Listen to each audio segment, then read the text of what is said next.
بسم الله الرحمن الرحيم إذا جاء نصر الله والفتح ورأيت الناس يدخلون في دين الله أفواجا فسبح بحمد ربك واستغفره إنه كان توابا. بسم الله الرحمن الرحيم. اللهم صل على سيدنا ومولانا محمد وعلى آله وأصحابه وبارك وسلم. الصلاة والسلام عليك يا رسول الله وعلى آلك وأصحابك يا حبيب الله. اللہ جل مجدہ کا بے پایاں فضل و کرم اور احسان و انعام ہے کہ جس نے باعث تخلیق کائنات رحمت للعالمین شافع روز جزا حضور سیدنا محمد مصطفیٰ صلی اللہ علیہ وسلم کے مبارک وسیلہ سے ہم سب کو دولت ایمان عطا فرمائی. اللہ تبارک و تعالی کما حقہ ہمیں اس دولت کی قدر کرنے کی توفیق عطا فرمائے. آج کی گفتگو جو ہے اپنے شروع کیے ہوئے موضوع سے ہٹ کر آج کے دن کی مناسبت سے ہے. 3 رمضان المبارک کا دن جو ہے یہ نسبت رکھتا ہے سیدہ کائنات سیدۃ النساء اہل الجنہ سیدۃ النساء العالمین لخت جگر مصطفیٰ حضور سیدہ فاطمۃ الزہرا رضی اللہ تعالی عنہا. آپ کی حیات ظاہری جو ہے اس کے لیے وصال کا دن ہے 3 رمضان مبارک. آج کی گفتگو آپ کی شان اقدس میں ہدیہ تبریک کے طور پر جو ہے ہدیہ عقیدت کے طور پر جو ہے وہ میں عرض کرنا چاہتا ہوں. حضرت سیدہ طیبہ طاہرہ حضرت فاطمۃ الزہرا رضی اللہ تعالی عنہا آپ جو ہیں حضور صلی اللہ علیہ وآلہ وسلم کی سب سے چھوٹی بیٹی. تاجدار کائنات صلی اللہ علیہ وآلہ وسلم کو اللہ کریم نے 4 صاحبزادیاں عطا فرمائیں. کتنی بیٹیاں تھیں حضور کی؟ 4. ان 4 کے اسماء مقدسہ میں برکت کی خاطر لیے دیتا ہوں. آپ کی سب سے بڑی بیٹی جو تھی ان کا نام حضرت سیدہ زینب ہے. حضرت سیدہ زینب. اس کے بعد حضرت سیدہ رقیہ رضی اللہ تعالی عنہا. اس کے بعد حضرت سیدہ ام کلثوم رضی اللہ تعالی عنہا ہیں. اور یہ سب سے چھوٹی بیٹی جو ہیں حضور صلی اللہ علیہ وسلم کی حضرت خاتون جنت سیدہ فاطمۃ الزہرا رضی اللہ تعالی عنہا ہیں. تاجدار کائنات صلی اللہ علیہ وسلم کو اللہ کریم نے 4 صاحبزادیاں اور 3 صاحبزادے جو ہیں وہ عطا فرمائے معروف روایات کے مطابق. اور حضور صلی اللہ علیہ وسلم کی 4 صاحبزادیاں جو ہیں یہ بھی معروف روایات کے مطابق اعلان نبوت سے پہلے پیدا ہوئی. اور ایک روایت جو ہے حضرت سیدہ فاطمۃ الزہرا رضی اللہ تعالیٰ عنہ کے حوالے سے یوں ہے کہ آپ اعلان نبوت والے سال پیدا ہوئیں، مگر زیادہ معتبر روایت جو ہے وہ یہ ہے کہ آپ بھی اعلان نبوت سے پہلے حضور صلی اللہ علیہ وسلم کے گھر جو ہیں وہ پیدا ہوئیں. ایک آپ کی خصوصیت اور آپ کی سیرت کا 1 یا 2 پہلو ان کا ایک واقعہ جو ہے وہ عرض میں کیے دیتا ہوں وقت کی مناسبت کے اعتبار سے. حضور صلی اللہ علیہ وسلم کے 3 صاحبزادوں میں سے 3 شہزادوں میں سے کوئی ایک بیٹا بھی جو ہے وہ بلوغت کی عمر تک نہیں پہنچا۔ حضور صلی اللہ علیہ وسلم کے جو تینوں صاحبزادے تھے ان کا بچپن میں وصال ہوا ہے، اور 7 دن 3 ماہ 1.5 سال اس طرح کی روایات جو ہیں وہ مختلف صاحبزادوں کی عمر مبارک کے سلسلہ میں ملتی ہیں۔ بہرحال اس بات پر تمام سیرت نگار جو ہیں حضور کے اس بات پر متفق ہیں کہ حضور صلی اللہ علیہ وسلم کا کوئی بیٹا بھی جو ہے وہ بالغ نہیں ہوا، اس سے پہلے وہ اللہ تبارک و تعالیٰ کی بارگاہ میں حاضر ہوئے۔ آقا دو جہاں صلی اللہ علیہ وسلم کی جو 4 صاحبزادیاں تھیں، 4 صاحبزادیاں جو ہیں یہ اپنی عمر مبارک کو، بلوغت کی عمر کو، شادی کی عمر کو پہنچی ہیں، اور 4 کی شادیاں حضور صلی اللہ علیہ وسلم نے اپنی حیات ظاہری میں فرمائی ہیں، اور علاوہ حضرت سیدہ فاطمہ الزہرا رضی اللہ تعالی عنہا کے حضور کی 3 صاحبزادیاں جو بڑی تھیں آپ سے، تینوں کا ہی وصال جو ہے وہ حضور صلی اللہ علیہ وسلم کی ظاہری حیات پاک میں ہو گیا تھا۔ حضرت سیدہ زینب رضی اللہ تعالی عنہا، آپ کا نکاح جو ہے وہ حضرت عمر بن عاص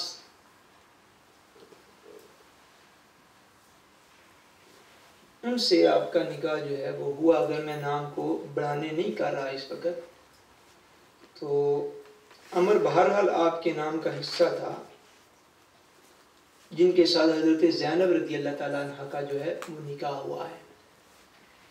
حضرت سیدہ رقیہ رضی اللہ تعالیٰ عنہ اور حضرت سیدہ ام کلثوم رضی اللہ تعالیٰ عنہ، نہیں عمر نام آپ نہ لکھیں، عاص بن ربی، عاص ان کا نام تھا، ابو العاص عین کے ساتھ، ابو العاص آپ کو عام طور پر جو وہ کہا جاتا تھا۔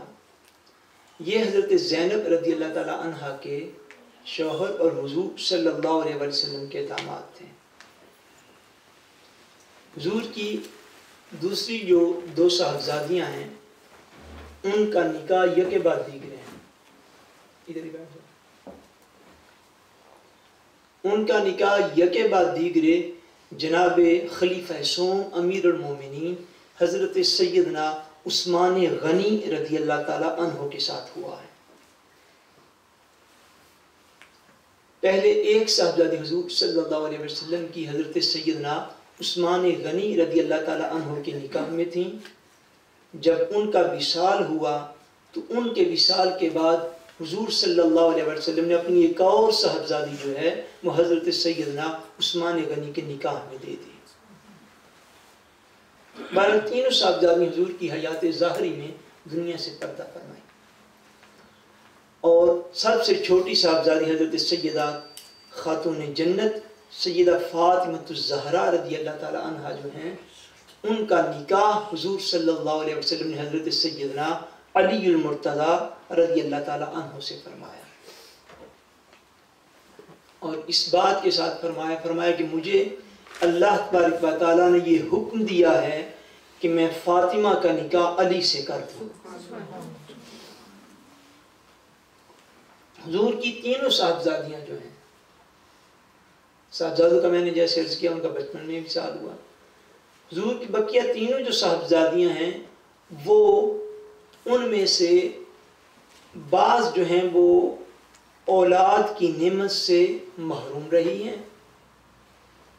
حضرت ام کلثوم اور حضرت رقیہ رضی اللہ تعالیٰ عنہ، اور حضرت زینب رضی اللہ تعالیٰ عنہ کی ایک صاحبزادی جو ہیں وہ بلوغت کی عمر تک پہنچی ہیں۔ حضرت عثمان کے ہاں بھی حضور صلی اللہ علیہ وسلم کا ایک نواسہ پیدا ہوا ہے، مگر وہ بھی بچپن میں جو ہے وہ وصال کر گئے تھے، اور حضرت زینب رضی اللہ تعالیٰ عنہ کی ایک صاحبزادی جو ہیں وہ بلوغت اور شادی کی عمر تک پہنچی ہیں، مگر ان کے بعد سیرت نگار اس بات پر متفق ہیں کہ حضرت زینب رضی اللہ تعالیٰ عنہ کی اولاد اس کے بعد آگے نہیں چلی.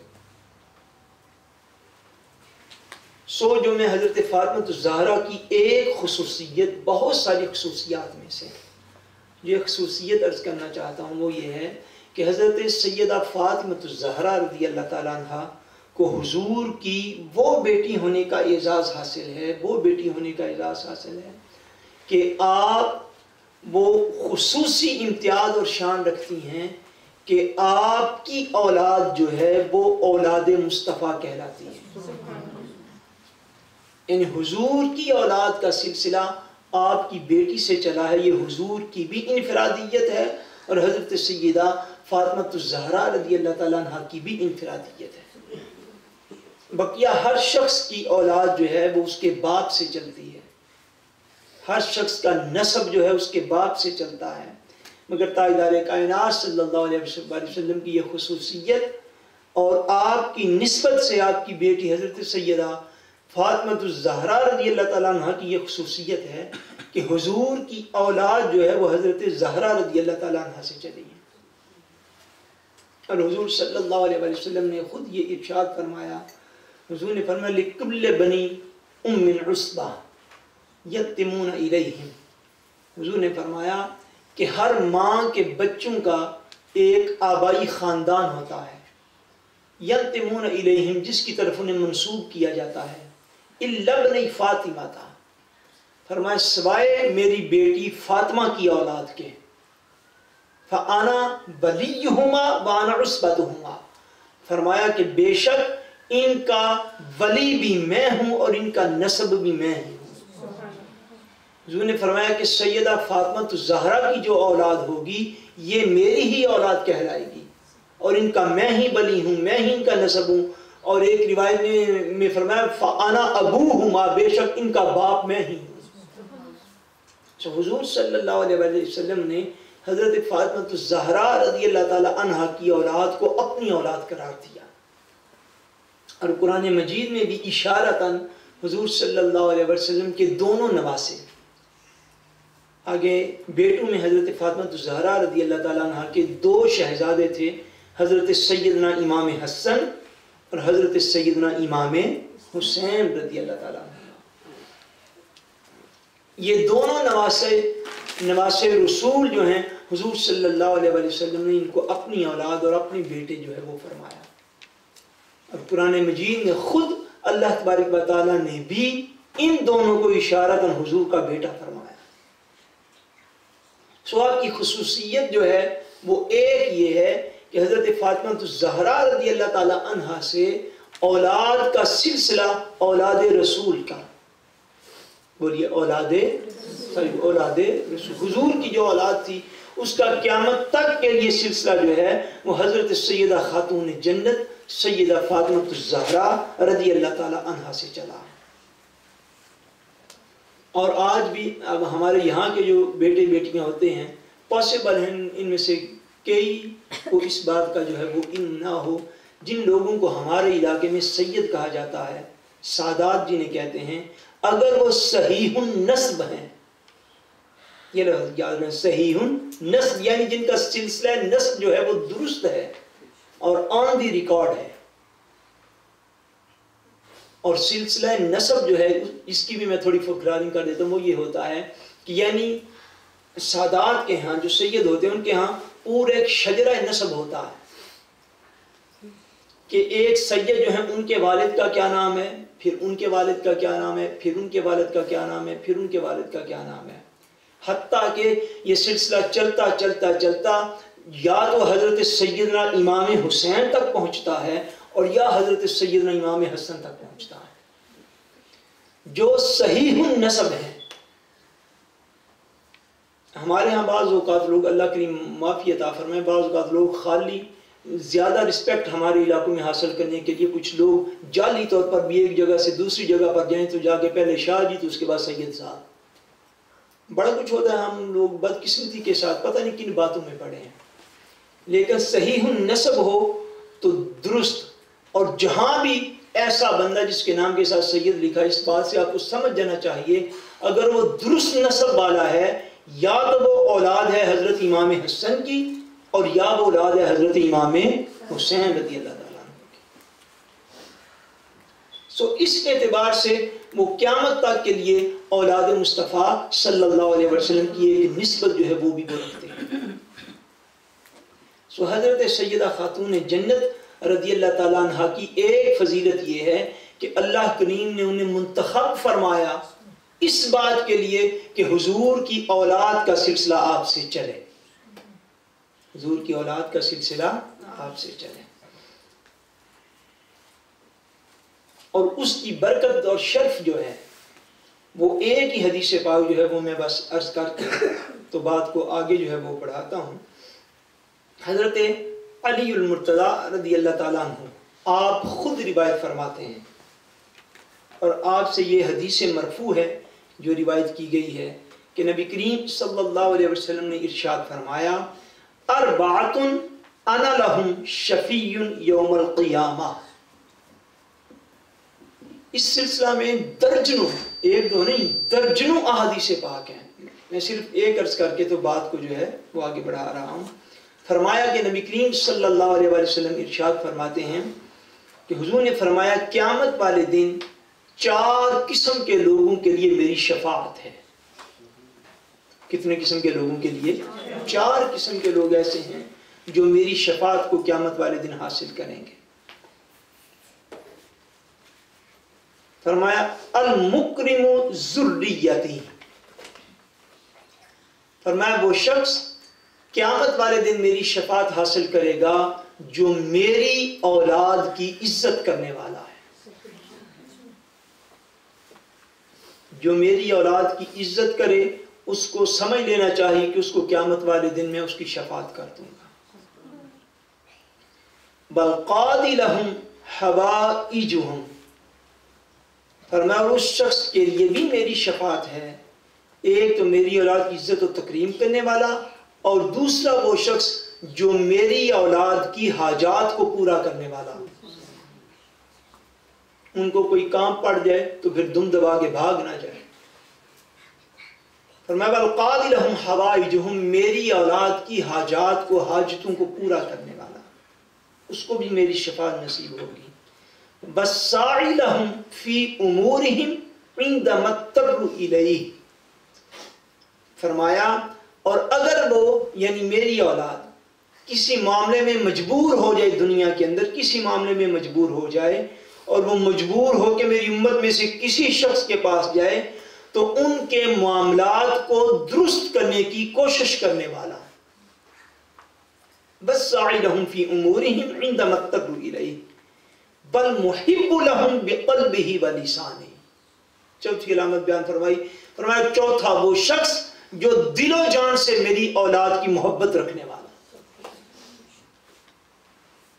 فرمایا یہ 4 قسم کے جو لوگ ہیں، میری اولاد کی عزت و تکریم کرنے والا، میری اولاد کی حاجات کو پورا کرنے والا، اور میری اولاد اگر بعض معاملات میں مجبور ہو کر کسی کے پاس جائے تو ان کے معاملات کی جو ہے وہ مدد کرنے والا، اور میری اولاد کی دل و جان سے محبت رکھنے والا.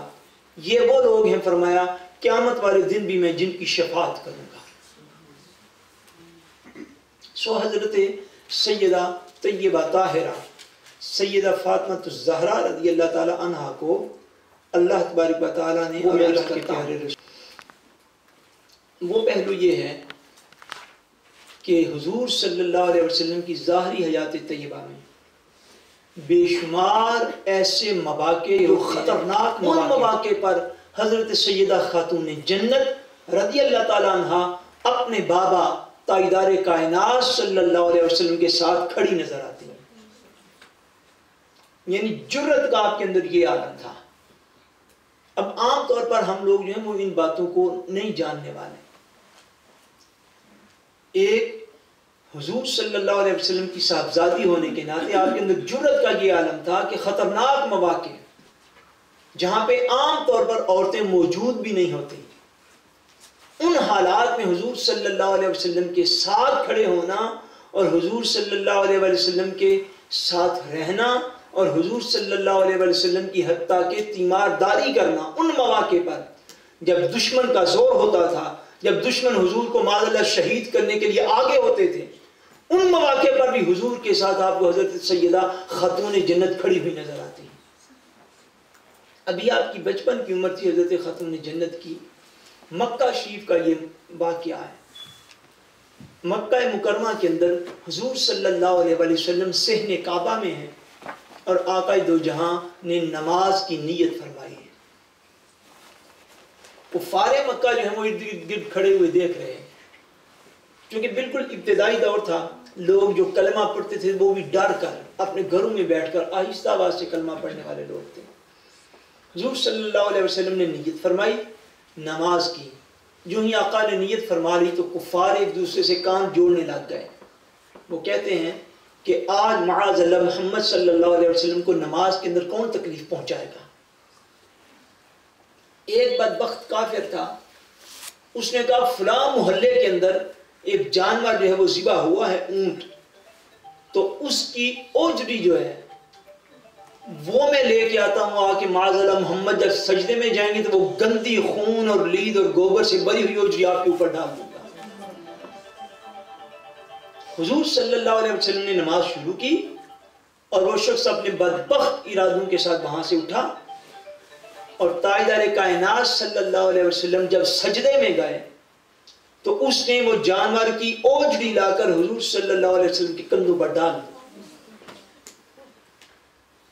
آقا دو جہاں صلی اللہ علیہ وسلم نے سجدے سے سر نہیں اٹھایا، اپنے مالک کے حضور آپ مسلسل سجدہ ریز ہیں، اللہ کریم کی بارگاہ میں سجدہ جو ہے وہ کر رہے ہیں۔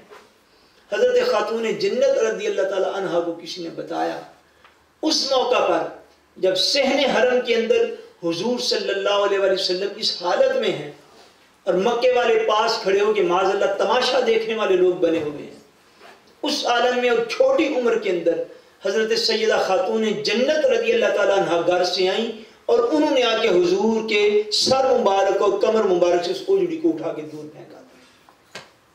یعنی وہ ماحول آپ کی ہے، وہ جرت ایمانی ہے کہ وہ ماحول، جس ماحول کے اندر کوئی شخص بھی آگے ہو کے ظاہراً حضور صلی اللہ علیہ وسلم کی مدد نہیں کرتا، اس ماحول میں بھی سیدہ کائنات حضور صلی اللہ علیہ وسلم کے ساتھ ساتھ ہے۔ پھر بڑا اہم جو ہے وہ واقعہ آپ کو ملے گا جب آپ غزوات کی تاریخ کو پڑھیں گے تو غزوہ احد کے اندر، غزوہ احد کے اندر بولیے، غزوہ احد پہاڑ کی آپ نے زیارت کی ہے جو عمرہ یا حج پہ گئے ہیں؟ یہ وہ مقام ہے جہاں پر احد کی جنگ جو ہے وہ لڑی گئی، اور اس جنگ کے اندر مسلمانوں کو جتنی عظیمت کا اور تکلیف کا سامنا کرنا پڑا کسی جنگ کے اندر کبھی نہیں کرنا پڑا۔ حتیٰ کہ یہ وہ جنگ تھی جس میں نبی دو جہاں صلی اللہ علیہ وسلم کو کفار نے جو سازش کے طور پر گڑھے کھودے ہوئے تھے میدان کے اندر، پھر ان کو چھپایا ہوا تھا۔ حضور صلی اللہ علیہ وسلم خود جنگ لڑتے لڑتے حضور ایک گڑھے کے اندر گر بھی گئے۔ پھر حضور صلی اللہ علیہ وسلم کو وہاں سے صحابہ کرام نے حضور کی خدمت کرنے کی سعادت حاصل کی تو حضور کو باہر نکالا۔ پھر حضور صلی اللہ علیہ وسلم کو جنگ کرتے کرتے ان لوگوں نے اس طرح کیا کہ حضور صلی اللہ علیہ وسلم کے اوپر پتھر مارے، حضور کو تیر مارے، تلواریں لے کر حضور کی طرف جھپٹتے رہے۔ اس سارے جنگ کے ماحول کے اندر تاجدار کائنات نے جو لوہے کا ہیلمٹ اپنے سر مبارک پر پہنا ہوا تھا جنگ لڑنے کے لیے، جس کو خود کہتے ہیں، اور حضور نے زیرہ پہنی ہوئی تھی، لوہے کا لباس پہنا ہوا تھا جنگ کرنے کے لیے، وہ جو خود تھا اس کی کچھ کڑیاں جو ہلکے ہوتے ہیں وہ حضور کے مبارک رخسار کے اندر دھنس گئے تھے، اور جب انہوں نے پتھر باری کی حضور صلی اللہ علیہ وسلم کی طرف سنگ باری کی تو تاجدار کائنات کے ایک دندان اقدس میں سے ایک دانت جو ہے اس کا کنارہ جھڑ گیا اور وہ شہید ہو گیا۔ اتنی مصیبت کا عالم تاریخ میں کبھی حضور صلی اللہ علیہ وسلم کے ظاہری حیات طیبہ میں نہیں ہوا ہوگا۔ وہ خود کی کڑیاں حضور کے رخسار میں پھنس گئیں۔ ایک صحابی آگے بڑھے، اجازت طلب کی، یا رسول اللہ اگر اجازت ہو تو میں ان کڑیوں کو آپ کے رخسار مبارک سے باہر نکالوں۔ حضور نے اجازت دی تو وہ جو صحابی تھے انہوں نے اپنے منہ کے ساتھ حضور کے رخسار مبارک کے ساتھ کیا، کھینچنی چاہی تو اتنی سخت لگی ہوئی تھی، صحابی نے جب ان کو اپنے دانتوں سے کھینچنا چاہا ان کے 2 دانت ٹوٹ گئے. یا پڑھیے تاریخ کو آپ کو پتا چلے. نکالنے میں کامیاب تو ہوئے، دوسری طرف جب کی پھر ان کے 2 دانت جو ہے وہ نکل گئی. اتنی سخت جو ہے وہ آگے پیوست ہو چکی تھی. جو ہی نکلی حضور صلی اللہ علیہ وسلم کے چہرے اقدس سے خون کا فوارہ جو ہے وہ نکلا. ایک صحابی رسول اور آگے بڑھے، انہوں نے کہا یا رسول اللہ اجازت ہو تو میں حضور کا خون زمین پر نہ گرنے دوں. حضور نے اجازت دی. ان کی قسمت کہ انہوں نے اپنے لب جو ہے وہ حضور کے چہرے اقدس پر رکھ کے حضور کے خون کو چوس لیا تھا، اور حضور نے منع نہیں فرمایا، بلکہ فرمایا جس کے خون کے ساتھ میرا خون مل گیا اس پر دوزخ کی آگ حرام ہو گئی. اس کیفیت کے اندر، اتنی سخت جنگ کے اندر، آپ ساری تاریخ کی کتابوں کو پڑھ لیجئے، اس میدان جنگ میں حضور صلی اللہ علیہ وسلم کے چہرہ اقدس جو زخمی ہوا اس کے اوپر مرہم پٹی کرنے والی حضرت سیدہ فاطمہ الزہرا. اس میدان جنگ کے اندر ابتدائی طبی امداد حضور کی خدمت میں پیش کرنے والی. اور آپ نے کیا کیا؟ اسی وقت ایک جو ہے وہ بوری جس کو ہم کہتے ہیں اس کو لے کر اس کو جلا کے اس کی راکھ بنائی. راکھ بنا کر حضور صلی اللہ علیہ وسلم سے اجازت طلب کی کہ ابا جان یا رسول اللہ صلی اللہ علیہ وسلم آپ اگر اس کو رکھ لیں تو اسے آرام آ سکتے. حضور نے اجازت دی. تو اس جنگ کے میدان میں حضور کے آپ اندازہ فرمائیں نا، یہاں پہ اللہ نہ کرے یہاں پہ اب ایسا ماحول نہیں، اللہ کرے نہ ہو کبھی بھی، لیکن جہاں پہ تلواریں چل رہی ہوں، جہاں پہ نیزے چل رہے ہوں، جہاں پہ جو ہے لوگ قتل کرنے کے لیے دوڑ رہے ہوں، میدان جنگ ہو اور میدان جنگ کے اندر گولیاں چل رہی ہوں، ٹینک چل رہے ہوں، اوپر سے ہوائی جہاز جو ہیں وہ بمباری کر رہے ہوں، اس میدان کے اندر ایک خاتون کا کھڑے ہونا، اندازہ فرمائیں آپ کی جرأت کا. آج شاید ہم لوگوں نے سمجھا ہے کہ جو حضور کی اولاد کو مقامات حضور نے عطا فرمائے اس کی شاید وہ گھروں میں ہی ساری عمر بیٹھے رہے. عجیب کنسپٹ ہو گیا ہمارے. حضور کی اولاد نے حضور کے دین کی خاطر جو قربانیاں دی ہیں دیگر ماننے والے شاید ساری عمر نہ دے سکے. صاف مثال جو وہ حضرت امام حسین رضی اللہ تعالیٰ عنہ کی، حضرت خاتون جنت رضی اللہ تعالیٰ عنہ ساری عمر اس کا گھر میں نہیں بیٹھی جیسا کوئی عام بندہ اگر کوئی ایسا کنسپٹ بنائے بیٹھا ہے تو میں تو اس کروں میدان جنگ کے اندر آپ کھڑی تھی مگر باپردہ، مگر باپردہ. یہ اسلام کی عظمت ہے اور یہ خاندان مصطفیٰ صلی اللہ علیہ وسلم کی عظمت ہے. عام طور پر جو پردے کے احکام ہیں یقیناً وہ بھی اس وقت تک نازل نہ ہوئے تھے، مگر حضور صلی اللہ علیہ وسلم کے تربیت کا یہ فیضان تھا کہ میدان جنگ کے اندر بھی سیدہ زہرا سلام اللہ علیہ کا دل ڈولتا نہ تھا. یہ عالم تھا آپ کا. اور دوسری بڑی اہم چیز جس میں ہمارے لیے، ہماری بہنوں کے لیے، سسٹر کے لیے صراط مستقیم ہے، وہ آپ کی سیرت میں آپ کا پردہ ہے. وہ آپ کی سیرت طیبہ میں آپ کا پردہ ہے.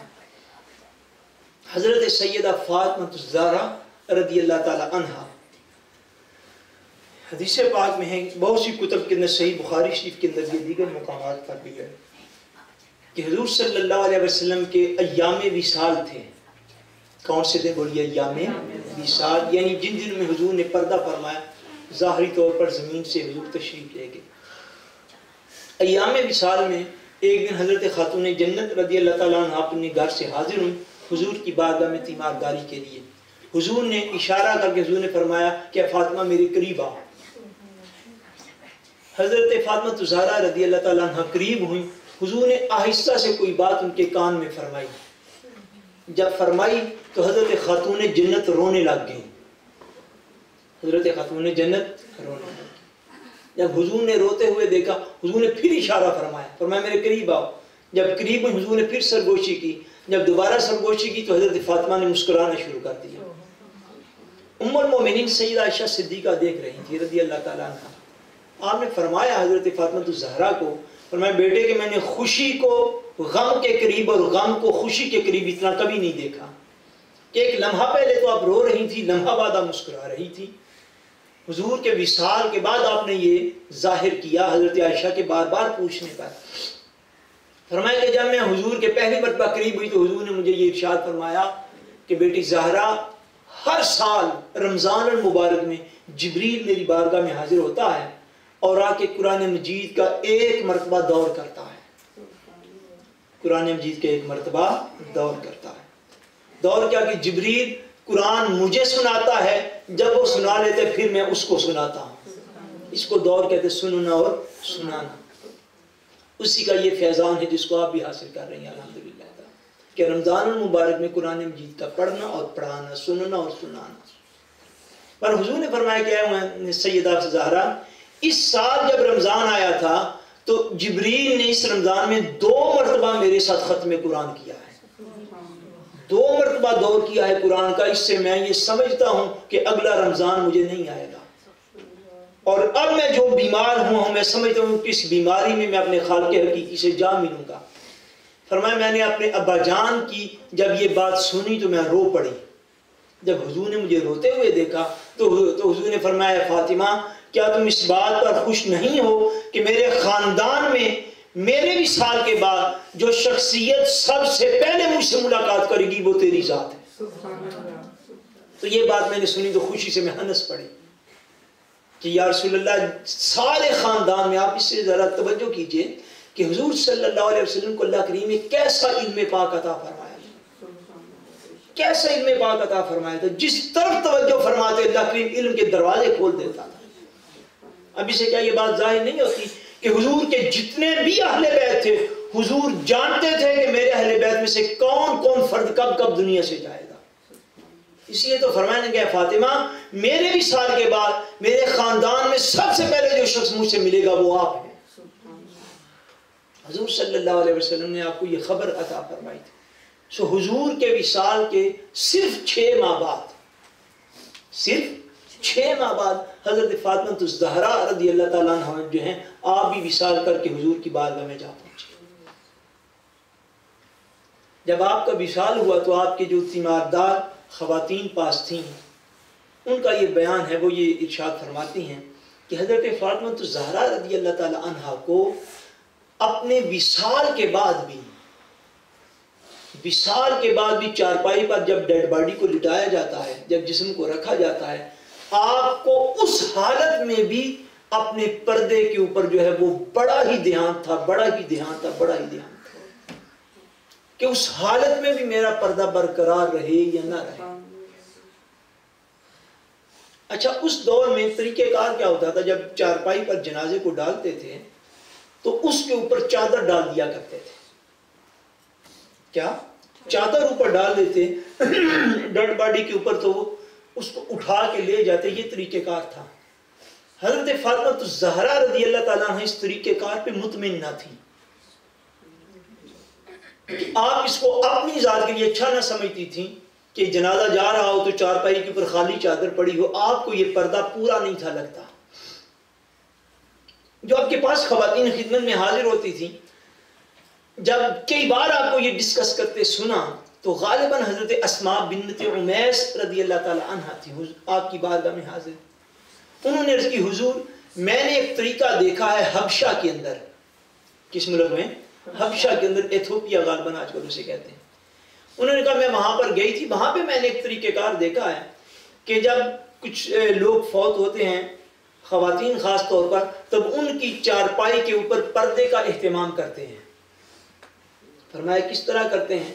انہوں نے فرمایا کہ اس طرح یہ چارپائی کو لے کر اس کے اوپر یوں کھجور کی جو نرم شاخیں ہوتی ہیں تازہ تازہ توڑ کر لاتے ہیں، وہ یوں مڑ جاتی ہیں، وہ موڑ کر ان کو باندھ دیتے ہیں، اوپر سے کھنیتے کر دیتے ہیں، پھر اس کے اوپر چادر ڈال دیتے ہیں۔ حضرت فاطمہ الزہرا رضی اللہ تعالیٰ عنہ نے فرمایا، آپ نے فرمایا اچھا مجھے اس طرح بنا کر دکھائیں۔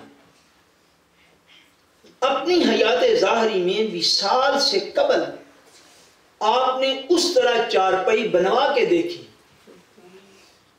اور فرمایا ٹھیک ہے، آج سے پہلے جو مدینہ میں طریقہ آ رہا ہے میں اس پہ اپنی ذات کے متعلق مطمئن نہیں سمجھتی، اس طرح کی کھجور کی شاخیں لے کر اس کے اوپر اس کو اس طرح کھنیتے کر کے اس کے اوپر پھر چادر ڈال کر مجھے ایسی چارپائی پر اٹھا کے تو جنت البقیع لے جانا، تاکہ میرے پردے کا جو ہے وہ خوب اہتمام رہے۔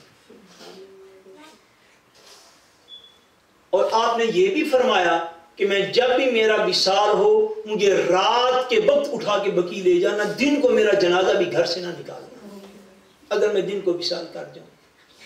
تو محتاط روایات کے مطابق آپ کا وصال ہی رات کے وقت ہوا، اور رات کو ہی آپ کے جسم پاک کو اٹھا کے تو بقیع شریف میں لے کے جایا گیا۔ یہ سیرت ہے حضور صلی اللہ علیہ وسلم کی صاحبزادیوں کی، جو حضور کا کلمہ پڑھنے والی ساری امت کی عورتوں کے لیے رہنما ہے۔ آج امت مسلمہ کی بیٹیوں کے پاس وہ رہنمائی نہیں رہی۔ آج نقاب کو پابندی سمجھا جاتا ہے، دین نہیں سمجھا جاتا۔ آج پردے کو امت مسلمہ کی بیٹیاں بھی پابندی سمجھنے لگ گئی ہیں، اللہ کا دین نہیں سمجھتی۔ اور بدقسمتی کے ساتھ مجھے تو بعض کا رونا آ جاتا ہے کہ جن لوگوں نے دین کے نام لیوائے ہیں، جو دین کے نام پر فنڈز اکٹھے کرنے والے ہیں، جو دین کے نام پر مسجدیں بنانے والے ہیں، جو دن رات کرتے رہتے ہیں، دینی تنظیمات کے ہاں بھی اس پاکیزگی اور طہارت کا اہتمام نہیں ہے جو اللہ کا رسول کھریوے کرتا ہے اپنی امت سے۔ بعض اوقات لوگ اتنے متعصب ہیں کہ وہ خواتین کو مسجد تک نہیں جانے دیتے، اور جہاں پر جانے دیتے ہیں وہاں پہ اتنا اوپن ماحول ہے کہ دین لگتا ہی نہیں ہے سرے سے، کہ یہاں پر بھی کوئی دین کا ماحول ہے۔ اسلام دو انتہاؤں کے درمیان ہمیشہ آپ کو ملے گا۔ خواتین کو مطلقاً مساجد سے روک دینا نہ یہ دین ہے، اور مساجد میں جائیں بھی تو وہاں پر پردے کا اہتمام ہی نہ کیا جائے، اور لوگ اسلام کے نام پر تنخواہیں بھی لیں اور اپنی امت حضور کی امت کی بیٹیوں کو پردے کی تلقین بھی نہ کریں، نقاب کی حجاب کی تلقین بھی نہ کریں۔ اتنا ہی کافی سمجھے کہ لوگ آ رہے ہیں، فنڈز دے رہے ہیں، 1.5 سال بعد ختم ہو گئے۔ دین ایسا نہیں ہے، نہ حضور نے ایسا دین پیش کیا ہے، نہ ازواج مطہرات نے ایسا دین کا کوئی نقشہ دیا ہے۔ امت مسلمہ کی بیٹیوں کے سامنے اور کوئی ماڈل نہیں ہو سکتا۔ افسوس آج ہم میڈیا کے پیچھے لگ گئے، ہماری مائیں بہنیں بیٹیاں ایسے کلیئر پہننے لگی جو میڈیا کے بے حیا لوگ پہنتے ہیں۔ حیا والے لوگ ہمارا ماڈل نہیں رہے، طہارت والے لوگ ہمارا ماڈل نہیں رہے۔ حیا کا پیکر حضور کی بیٹیاں ہیں، حضور کی ازواج ہیں، ان کا طریقہ کار آج معاذ اللہ دقیہ نسخی لگنے لگ گیا ہے، ان کا طریقہ کار پرانا لگنے لگ گیا ہے۔ آج ہم قبر کو بھول گئے، آج ہم قبر کے عذاب کو بھولے بیٹھے ہیں۔ ہماری مائیں بہنیں بیٹیاں اگر انہوں نے وہ فلاح پانی ہے، وہ نجات پانی ہے جس نجات سے قبر روشن ہوتی ہے، وہ فلاح پانی ہے جس سے قبر کے اندر سارا گل و گلزار ہوتا ہے، تو وہ فلاح کسی بدبخت اور بے حیا کے پیچھے چلنے میں نہیں ہے، وہ فلاح و کامیابی کا راستہ حضور کی ازواج کے پیچھے ہے۔ وہ معنی رکھتا ہے یہ باتیں کرنا۔ شاید اسی لیے دین کے انعام لیواؤں نے بھی یہ باتیں کرنا چھوڑ دی ہیں۔ دین کے انعام لیوا بھی فنڈز کو اکٹھا کر لینا کافی سمجھنے لگ گئے ہیں۔ ہماری ماؤں بہنوں بیٹیوں کے لیے وہ راستہ جو ہے وہ دین کا ہے، جو راستہ حضور کی بیٹیوں نے پیش کیا، بیٹیوں کے لیے وہ راستہ ہے۔ حتیٰ کہ حضرت مولا علی المرتضیٰ رضی اللہ تعالیٰ عنہ نے ارشاد فرمایا، آپ نے فرمایا کہ حضور نے فرمایا جب قیامت کا دن آئے گا تو قیامت والے دن عالم محشر کے اندر آواز دی جائے گی۔ آواز کیا ہوگی؟ فرمایا جائے گا سارے اہل محشر اپنی نگاہیں جھکا دو۔ وہ فاطمہ جو میدان عمل میں اپنے بابا کے ساتھ کھڑی ہے مگر پردے کے ساتھ، وہ فاطمہ جو جرت کا ایک پہاڑ ہے میدان احد میں کھڑی ہے مگر پردے کے ساتھ، وہ فاطمہ جو اتنی جرت رکھتی ہے کہ اس کے پلائے ہوئے دودھ میں اتنی تاثیر ہے کہ اس کا بیٹا دین کی خاطر سر کو نیزے پہ چڑھا لیتا ہے۔ یہ ساری جرت فاطمہ تو زہرا رضی اللہ تعالیٰ عنہ ہے۔ حضرت فاطمہ رضی اللہ تعالیٰ عنہ جب میدان محشر میں آئیں گی، حضرت مولا علی نے فرمایا میں نے خود حضور سے سنا ہے کہ وہ فاطمہ جو اتنی متفکر تھیں اپنے پردے کے متعلق کہ میرے جسم کو بعد از وصال بھی کوئی نہ دیکھے، وہ جب میدان محشر کے اندر آئیں گی تو حضور کی بیٹی کے اکرام کے لیے میدان محشر میں یہ صدا دی جائے گی کہ اہل محشر بے شک تم میں صالحین بھی ہیں، متقین بھی ہیں، اللہ سے ڈرنے والے بھی ہیں، مگر سارے اپنی نگاہوں کو نیچے کر لو۔ یا اللہ کیا ہوا ہے؟ فرمایا محمد کی بیٹی فاطمہ میدان محشر سے گزرنا چاہتی ہے، فرمایا اپنی نگاہیں نیچی کر لو۔ حضور فرماتے ہیں کہ میری بیٹی سیدہ زہرا رضی اللہ تعالیٰ عنہ 70,000 فرشتے نہیں 70,000 حوریں ان کے جلوس کے اندر میری بیٹی اس طرح میدان محشر سے گزر جائے گی جس طرح بجلی چمکا کرتی ہے، مگر اتنے عرصے میں گزرنے کے لیے بھی اہل محشر کی نگاہیں جھکا دی جائیں گی کہ جھکا لو اپنی نگاہوں کو، حضور کی بیٹی فاطمہ یہاں سے گزرنا چاہتا ہے۔ اس دن بھی خالق کائنات آپ کے پردے کا اہتمام خود فرمائے گا اپنے کرم کے ساتھ، اپنے فضل کے ساتھ۔ مگر جو لوگ حضور کا کلمہ پڑھنے والے حضور کی بیٹیاں ہیں، ان کے لیے صراط مستقیم حضرت فاطمہ کا رستہ ہے۔ وہ بدبخت اور بے حیا عورتیں جو پیسے لے کر فحاشی پھیلائیں، جو پیسے لے کر عریانی پھیلائیں، جو پیسے لے کر قوم کی بیٹیوں کا مزاج بدلے اور ہماری بیٹیوں کے پیچھے لگ جائیں، اور 15-20 سال ایک مرکز کی ممبرشپ رکھنے کے باوجود اور وہاں پہ ساری عمر فرض دینے کے باوجود انہیں پردے کی تلقین کوئی نہ کرے، انہیں حجاب اور نقاب کی تلقین کوئی نہ کرے۔ کیا کمایا ہے آپ لوگوں نے ساری عمر میں؟ حضور کی بیٹیوں کا رستہ ہی کوئی نہ بتائے، حضور کی ازواج کا رستہ کوئی نہ بتائے، اور بس خالی اپنے اپنے کام جو ہیں وہ چلتے رہیں۔ دین اس چیز کا نام ہے کہ جتنا بھی معاشرہ کہیں کا کہیں چلا جائے، بس بیان میں صداقت رکھنی چاہیے، بیان میں عدالت رکھنی چاہیے۔ جب بیان میں عدالت نہ رہے گی تو قوم کیا کرے گی؟ قوم تو خود بہت شیطان اور نفس کی یہ دنیا ہے، شیطان تو بہکا کے بندے کو لے جاتا ہے، وہ تو رمضان اور غیر رمضان بھی نہیں دیکھتا، بندہ بہک جاتا ہے۔ اس بہکاوے سے بچنے کے لیے ہمارے پاس رستہ جو ہے وہ حضرت خاتون جنت کا رستہ ہے، حضور کی بیٹیوں کا رستہ ہے، حضور کی اولاد کا رستہ ہے، حضور کے صحابہ کا رستہ ہے اور حضور کی ازواج کا رستہ ہے۔ سو سیدہ زہرا کا یہ نقش قدم اپنانے کی کوشش کریں۔ اللہ تبارک و تعالی امت مسلمہ کی تمام بیٹیوں کو سیدہ زہرا کا نقش قدم عطا فرمائے۔ اسلام میں پابندی کسی چیز پر نہیں، حتیٰ کہ ایک مسلمان عورت جو ہے وہ تجارت کر سکتی ہے، مسلمان عورت بزنس کر سکتی ہے، تعلیم اچھی سے اچھی اعلیٰ سے اعلیٰ جو اللہ اور اس کے رسول کے قریب کرے وہ حاصل کر سکتی ہے، سارا کچھ کر سکتی ہے، مگر پردے کی پابندی کے ساتھ کر سکتی ہے۔ اسی لیے ہم آپ یوں کہہ لیں یہ ہماری ایک عاجزانہ سی کوشش ہے کہ جن کو عادت نہیں، چلو اسی بہانے 30 دن میں کچھ نہ کچھ تو عادت تو پڑے گی نہیں انشاءاللہ، کیونکہ راستہ یہ ہے۔ اور اس بات کو یاد رکھ لیجیے کہ میں آخری کلمات بول رہا ہوں، اس بات کو یاد رکھ لیں کہ کسی بھی مسلمان عورت کی عزت کا تحفظ شاید اس کا باپ، اس کا بھائی اور اس کا خامد بھی اتنا نہیں کر سکتا جتنا اس کی عزت کا تحفظ ایک نقاب کر سکتا۔ کوئی شخص شاید اتنی آپ کی حفاظت نہ کر سکے، کسی ملک کا کوئی ریگل اتنی حفاظت نہ کر سکے گا، کسی ملک کا کوئی قانون اتنی حفاظت نہ کر سکے گا، حتیٰ کہ میں کہوں باپ اور بھائی کی حفاظت اتنی نہ کر سکے گا جتنا خالی ایک نقاب آپ کی حفاظت کرے گا۔ کیوں؟ یہ دین کا راستہ ہے، یہ اللہ اور اس کے رسول کا پسندیدہ راستہ ہے۔ اللہ کریم ہماری ماؤں بہن بیٹیوں کو حجاب اور نقاب کی توفیق عطا کرے اور ایسا لباس پہننے کی توفیق عطا کرے جو لباس ان کے جسموں پر اللہ اور اس کے رسول کو پسند ہے اور جس کا طریقہ ہمیں بتایا گیا ہے۔ اللہ کریم ہم سب کا خاتمہ بالایمان فرمائے۔ وما علینا الا